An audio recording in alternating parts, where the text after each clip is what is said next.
Hey guys, this is going to be my late night Centurion Horus deck profile. Thanks for stopping by as always. I appreciate you guys.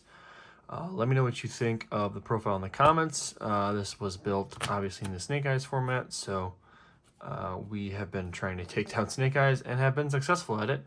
However, there have been some downsides to the consistency in regionals, so I'll get into that later. But thanks and enjoy the deck list. So let's start with the main deck. Main deck, obviously we are playing the 3 stand-up. They're pretty standard. We're playing the 3 stand-up, the 3 oath, the 1 bonds. We are playing the 1 terraforming. You know, this is all pretty standard. Some people don't like to play the Centurion spell and the trap. I prefer it. It's discard. You can trigger it in grave. I still find it very useful. And then for some non-archetype spells, we are playing 2 triple tack. Triple tack has come in handy a lot in this deck, especially when you get hand trapped going second. Helps break boards. For Fire King, you can just take the Appaloosa if you need to, or whatever's available hand rip. It's just great. I usually use this for the draw 2, ironically. We are playing the 1 called by, show off a little QCR there. Oh yeah, I need to really go into depth on called by. No, that's good. Next we did throw 2 desires in there. Shout out to Brandon, my local vendor, for getting these for me. Extremely cheap right now for the QCRs, but the card itself has proved to be pretty useful. I do only play 1 of the Emeth, which ironically, you know, you'd think, oh yeah, if you're playing desires, you'd want to play 2 so you don't banish it. But I feel like if you're playing more than 1 Emeth, so you don't banish it off desires anyways, you're just reducing your consistency, not increasing it. Plus, with the Horus engine, you're already having good access to the late, so and with more card advantage, I feel like it's not really a problem. And we are not playing Prosp in this build because of this fact that we want to try to draw more and get more just overall card advantage rather than looking for a specific card. I found that to be actually better, this card better than Prosperity. So that is it for these spells. Then obviously we're playing the 1 Emeth. We're playing the 3 Primera, the 3 Trudea. Yeah, this is obviously pretty common. Please, Konami, give us another level 4 tuner, please. Thank you. I asked nicely. So then for the hand traps, because this deck plays just so much, right? We are playing the 3 Rock. We are playing the 3 Ash, the 3 Valor. Again, shout out to Brandon's guy. Forget me, these beautiful European QCR Valors. So those are the big hand traps.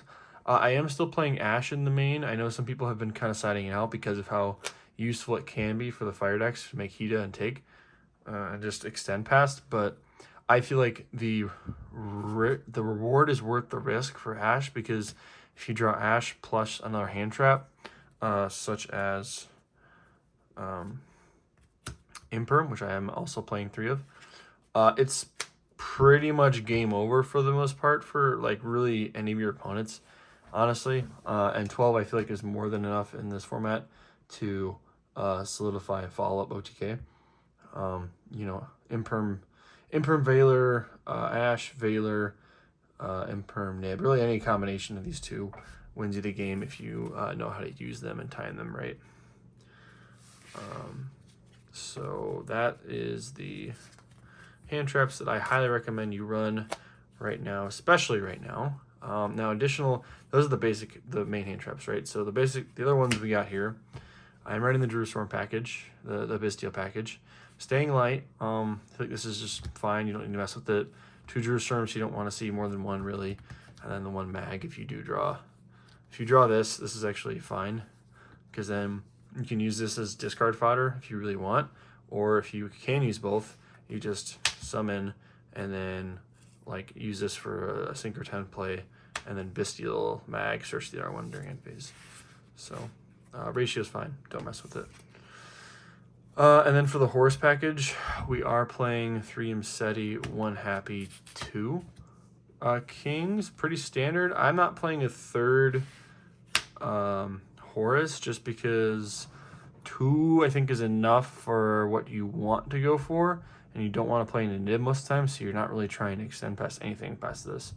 And like, if you're getting into Imseti, most of the time you're probably not OTKing just with Imseti. But I mean, if you get these 2 on plus Baron, you're probably getting there.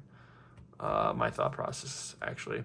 Yeah, and this really helps in the grind game. It's not like you're bricking too much on these things, but especially if you draw Imseti and they like Ash or normal summon or something, at least you're giving yourself a fighting chance to draw into your desires or an engine piece. So that's the thought process with that. And then we are playing the 1 trap. I know some people don't play with Phalanx, but I found Phalanx to be pretty useful, especially off of discard. They get rid of your synchro somehow, like send it, instead of popping it or something, then you can just banish this, special summon it back, and get a pop draw. So found it to be useful. For the extra deck, we are playing the 2 Legatia. Legatia, can't really say enough about Legatia. Obviously, it's great. Crimson Dragon, probably the best card in the deck thanks to the access to Hot Red. I'll leave that uncovered so I don't taint the spectacle of a QCR. And then obviously they are level 12. We are playing the Blazar. And then for the Synchro 10s, we're playing the 1 Baron and 1 Chaos Angel as a multi. Very pretty.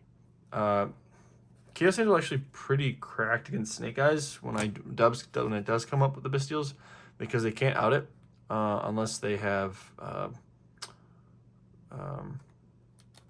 Witch, the Synchro, the Link 5. I can't remember the name of it right now, but unless they have it, they can't out it. It's very, very tough card to out.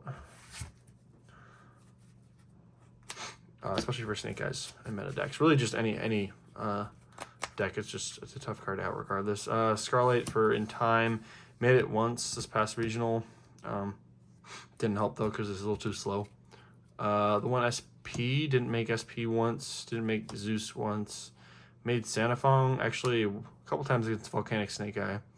Pretty helpful when it came up, but didn't come up a ton. Dingirsu didn't come up, could have went into it, but didn't need to. And then Baguska didn't play against Cash, but I would have went into it if I was going against Cash.